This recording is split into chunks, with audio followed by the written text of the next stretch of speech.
Kalau bicara angka pasnya berapa mungkin belum ya, karena kalau bicara yang pas kajiannya bukan lumayan lagi, itu sangat komprehensif ya, karena variabelnya banyak.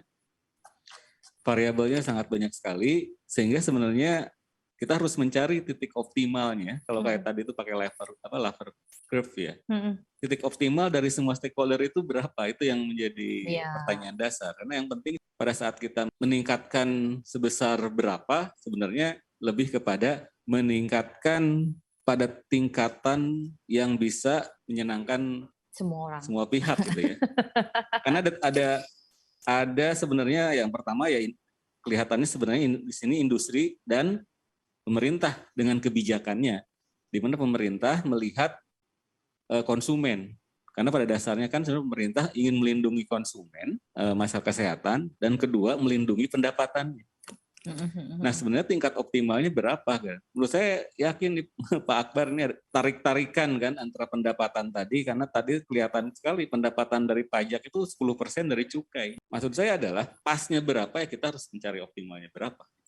Optimal itu tentunya ada variabel-variabel. Sebenarnya pada saat industri bisa sustain di rokok ini gitu ya, itu salah satunya adalah bagaimana agar rokok pasar dia itu nggak tergerus rokok ilegal yang kemarin Indodata sampai 26%, padahal 4,8% di batas terendah yang disampaikan dari Bea Cukai sendiri ya. Jadi ini rentangnya yang benar di mana? Dengan potensi 53 triliun, maka kita juga harus melihat kalau bisa dibilang yang namanya optimal itu berapa. Karena bukan berarti kita minta harus zero ya. Itu susah. Kalau nol ilegal, ada aja. Tapi sebesar apa? Dan kita harus juga hitung cost-nya untuk tadi pengawasan yang sudah berapa kali terjadi razia misalnya. Itu kalau dilipat-lipatkan cost-nya berapa dan keuntungannya berapa. Keuntungan dari sisi pendapatan negara, itu sih dan sebagainya.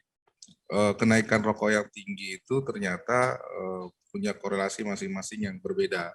Kesehatan semakin tinggi, betul menurunkan angka prevalensi merokok. Variabel penerimaan negara justru menarik. Ini anomali, semakin tinggi kenaikan cukai, justru penerimaan negara turun gitu. Apalagi fenomena 5 tahun terakhir. Rokok ilegal menunjukkan semakin tinggi kenaikan tarif, ilegal semakin tinggi begitu. Industri ini juga anomali bahwa kenaikan tarif, industri tumbuh. Beberapa tahun atau 5 tahun ini, dua variabel yang sesuai tujuan. Yang pertama kesehatan sama rokok ilegal.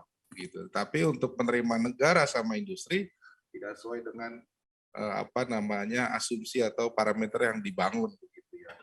Nah, saya kira kalau tadi perhitungan Pak Akbar kan, melihat bahwa titik optimal untuk penerimaan ya sekitar 14-15% begitu ya. Tapi itu baru dari sisi penerimaan. Begitu dia angka kedua 3 ya persen, maka ilegalnya tumbuh tinggi kemungkinan atau penerimaan negara malah turun. Begitu. Harapan kami mudah-mudahan dengan hasil acara webinar sore ini bisa membuat pemerintah memberikan empati dan simpati pada industri ini, sehingga memberikan relaksasi paling tidak di tahun 2022, kemudian juga bisa melihat dan bila memungkinkan merevisi RPJMN. Harapan kami dalam waktu singkat ini, khususnya tahun 2022, tidak ada kenaikan cukai dan tidak ada lagi peraturan yang memberikan beban lebih berat terhadap industri ini. Kita BPS selalu berusaha menyediakan data yang berkualitas. Data yang berkualitas yang bisa dimanfaatkan, digunakan oleh semua kalangan, baik itu kementerian, lembaga internasional maupun berbagai stakeholder, dimanfaatkan untuk berbagai kebijakannya, termasuk untuk rokok juga. Jadi kami selalu menyediakan data-data tentang konsumsi rokok, prevalensi rokok, yang kami itu selalu upayakan menghasilkan data yang berkualitas untuk berbagai macam data termasuk rokok ini. Jadi kami mohon juga partisipasi masyarakat, mungkin Mbak Brigita, terkait dengan kegiatan sensus dan survei yang setiap tahun kami lakukan, memberikan responnya, memberikan jawabannya yang benar. Ya, jangan ditutup-tutupin, misalnya misalnya rokok ilegal, ketika ada pemisahan data ilegal dan non ilegal mungkin takut. Jadi responden itu apalagi di daerah pedesaan ketika bertanya ilegal, udah takut-takutin dulu Pak. Jadi udah serem gitu kalimat ilegal. Udah ngeri dulu. Sehingga tidak memberikan informasi yang akurat. Demikian Mbak Brigita yang bisa kami sampaikan. Terima kasih.